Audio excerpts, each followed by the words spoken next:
अब मित्रों हम स्वाध्याय का अभ्यास करेंगे। कुत्ते की सीख पद्य के अंदर जो स्वाध्याय है उनमें निम्नलिखित प्रश्नों के एक एक वाक्यों में उत्तर देखते हैं। पहला प्रश्न है हमारा, खरहा कहाँ रहता था। तो खरहा है वह कहाँ रहता था? झुरमुट, घने झाड़ियों में रहता था। आप झुरमुट की जगह झाड़ियां भी लिख सकते हैं।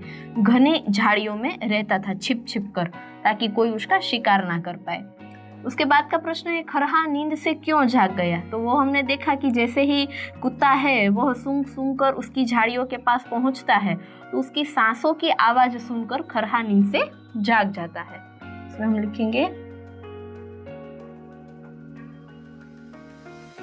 कुत्ते की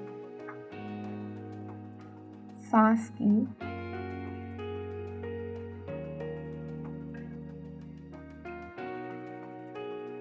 आवाज सुनकर, कुत्ते की सांस की आवाज सुनकर खरहा जो है वह नींद से जाग जाता है। कुत्ते और खरहे के बीच दौड़ कहाँ और कब तक चली। तो हमने देखा कि कुत्ते और खरहे के बीच दो प्रश्न का उत्तर देना है, कहाँ कब तक। कहाँ चली? बीहड़ वन, खुले खेतों में। और कब तक? 4 मिनट तक। बीहड़ वन, खुले मैदान, उनमें कुत्ते और खरहे के बीच दौड़ चली और कब तक चली? तो 4 मिनट तक। लोमड़ी क्या देख रही थी। तो लोमड़ी देख, इसका उत्तर जो है वो थोड़ा बड़ा रहेगा।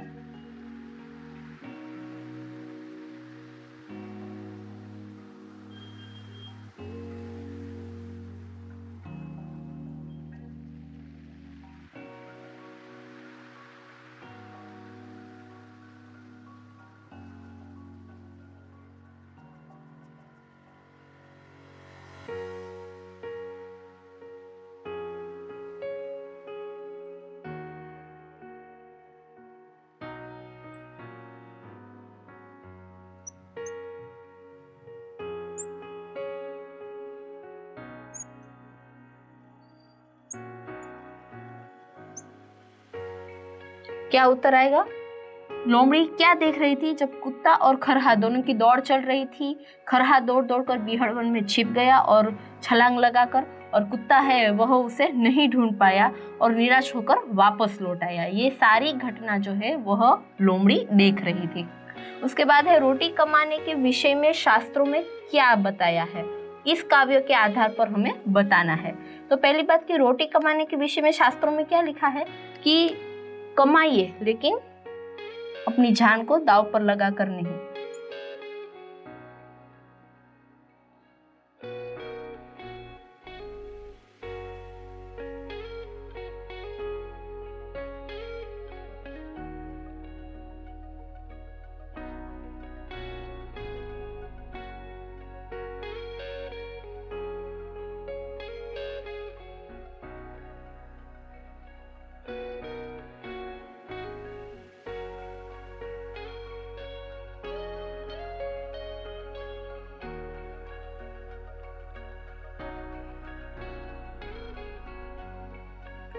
क्या कहा गया है रोटी कमाने के विषय कि कमाना जरूरी है लेकिन जान बचाकर।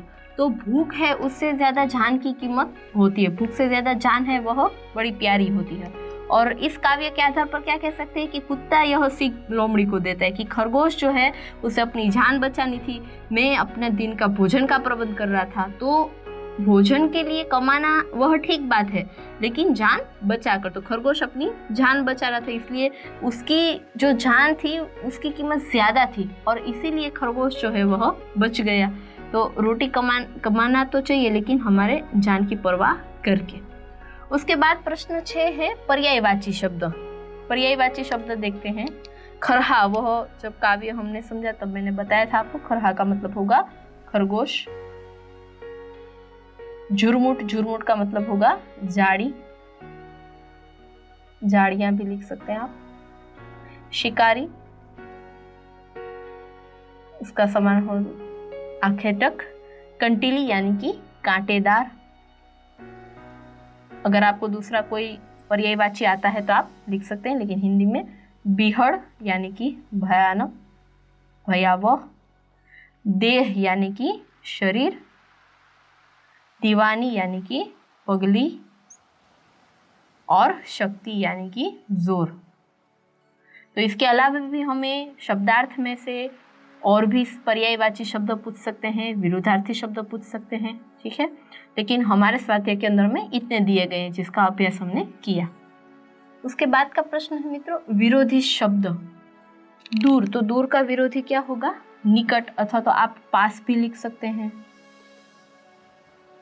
आखिर यानी कि अंत में, तो आखिर का क्या होगा? पहले। पीछे, तो पीछे का होगा आगे। निराश,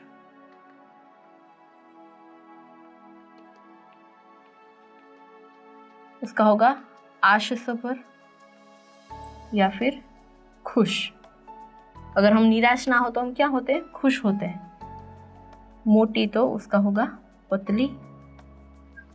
कमाना, तो उसका होगा खर्चना।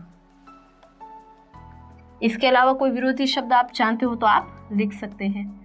उसके बाद है मुहावरे। मुहावरे का अर्थ बताकर वाक्य में प्रयोग।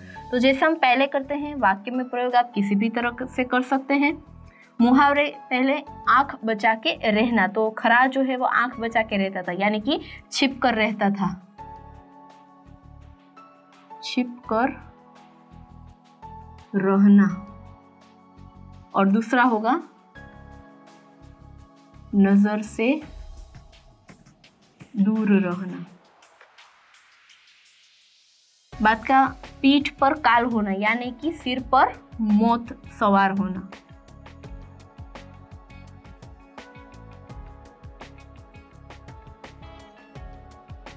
यदि वाक्य में प्रयोग करना चाहें तो आंख बचा के रहना, उसमें हम क्या लिख सकते हैं? खरा सबसे आंख बचाकर घने झुरमुट में रहता था। और पीठ पर काल होना, यानी कि खरगोश के, कुत्ते के आने पर खरगोश के पीठ पर काल आ गया। इस तरह से वाक्य में आप प्रयोग कर सकते हैं।